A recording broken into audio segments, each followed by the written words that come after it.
انا قررت ان انا اغير حاجات كتير في حياتي. طبعا مؤخرا بدات ان انا ابوظ اكل وابوظ تمرين، كل حاجه انا بخطط لها باظت، ولكن كان لازم ارجع لان رجوعي ده لهدف ما، ارجع لجسمي، ارجع لشكلي، ارجع لطريقه تفكيري. الحاجات كتير كانت ضايعه، بقيت بلبس حاجات واسعه عشان لان انا ما بتمرنش، فقررت ان انا لازم ارجع تاني للشيب اللي انا عايزه. الموضوع ده فعلا بدا ياثر فيا بالسلب، ولكن قررت ان انا اغيره عشان لازم يتغير، ولما هيتغير قدامه حاجات كتير جدا انا محتاجها. بس كده، يلا بينا نكمل.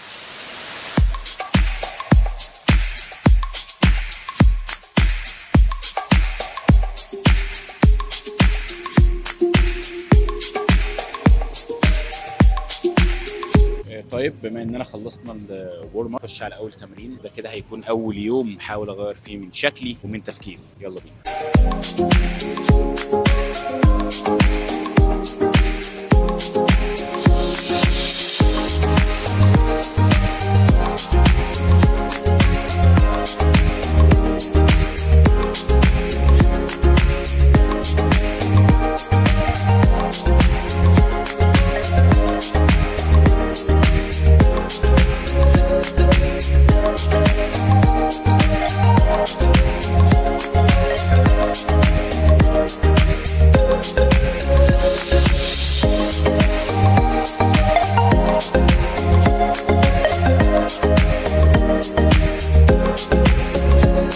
انا من اكتر الحاجات المهمه بالنسبه لي تسجيل الاوزان. تسجيل الاوزان مهم بالنسبه لي، اذا كنت هتسجل على او هتسجل على ورقه ايا يكن، المهم ان انت تكون بتسجل اوزانك، لان ده اللي هيحدد لك انت واقف فين وهتكمل منين والحاجات دي كلها.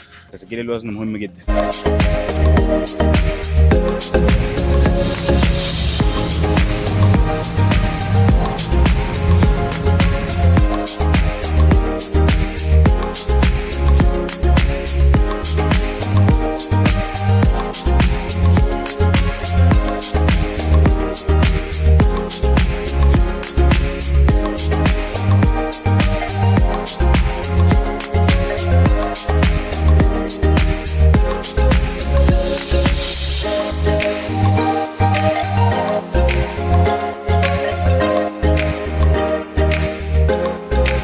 خلصت التمرين مش قادر، وده كده هيكون اول يوم تمرينه اللي بجد، التمرينه اللي بجد، التمرينه اللي تهد الحيل، تمرين بشغف. يعني رجعت للتمرين بشغف لان زي ما قلت لكم ان في حاجه انا مخطط لها في بالي، دي اللي عايز اوصل لها. فبناء على ده حطيت الخطه دي. حاسس ان انا متحفز في اني اتمرن، في اني اكتب اوزاني، في اني اجري، اعمل كارديو، الحاجات دي كلها. تعالوا اوريكم اكتر جزء بيضايقني، وهو جزء شكل جسمي.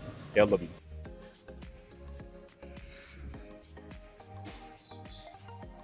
قد ما الدنيا بايظه، لا اهو ده بايظه خالص. لا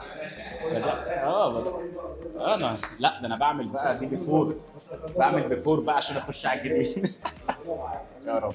فمن هنا قررنا ان احنا ايه، لا وبدا يبقى في جنان، قررنا ان احنا نعقل بقى شويه، نعقل ونبطل سكر.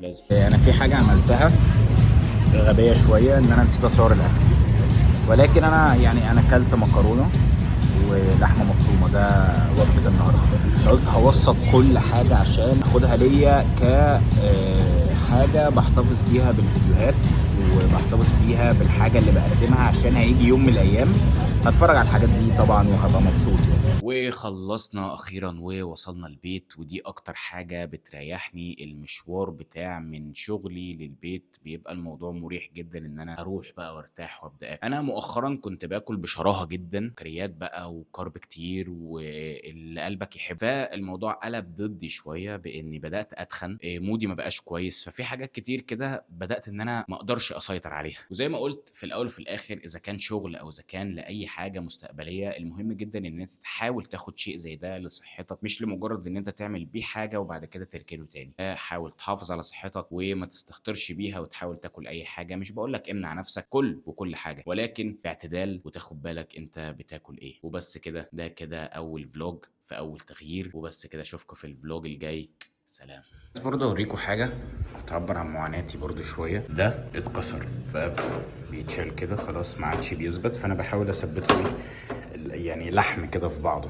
تاني حاجه، الترايبود اللي بحط عليه الموبايل اتكسر، فضربتين في الراس بتوجع، ولكن هنظل مستمرين.